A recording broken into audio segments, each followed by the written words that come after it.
শ্বশুর বাড়ি তো মনে করেন কিছুক্ষণ আগ পর গিয়া শালিরা গিয়া ইয়ারা গিয়া একটু চা কি খায় দুলা ভাই, হ্যাঁ ইয়া না হেটা নাই। আমার চাইনা লোকই নেই, ওর বাড়িতে অন্তত চাইনা লোক আছে, আমার নেই। সামাজিক যোগাযোগ মাধ্যমে ভাইরাল হয়ে গেছে মিজানের অদ্ভুত এক হোটেল।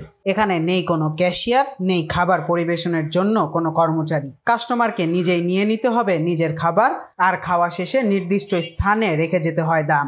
মিজান একাই চালান দোকান, তার কাজ শুধু রান্না করা। এমন ভিডিও ভাইরাল হওয়ার পর ব্যস্ত সময় পার করছেন মিজান। কথা বলার ফুসরত নেই তার। কাস্টমার তো বটেই, এর সঙ্গে বেড়েছে কন্টেন্ট ক্রিয়েটর থেকে শুরু করে গণমাধ্যম কর্মীদের আনাগোনা। অনেকে এসেছেন শুধু ভিডিও দেখে মিজানের ছোট্ট খুপড়ি দোকানে খাবারের স্বাদ নিতে। আমি ফেসবুকে দেখি খাওয়ার জন্য আসলাম, কোনো হিসাব নাই, কেউ নাই। আপনি নিজে প্লেট দিবেন, নিজেই ভাত দিবেন, নিজেই সবজি দিবেন, নিজেই খাবেন, আবার নিজেই টাকা রাখবেন।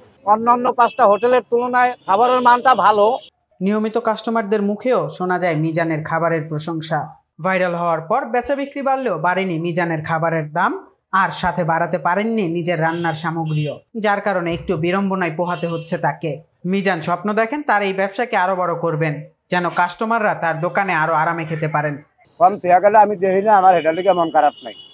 তারপরও দর্শকের কাছে আমার অনুরোধ, আপনি 10-20 টাকা কম দিবেন, আমার কয়া যাইবেন, আমি রাগ নেই।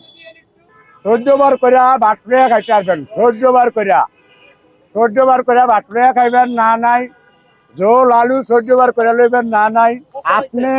আপনারা মোবাইলে এই মিডিয়ায় বা টিভি চ্যানেলে যেমনি দেখছেন, তার চেয়ে গভীর ভাবে লইয়া খাইতে পারবেন না, আইলে বুঝতে পারবেন না যা আসলে কি।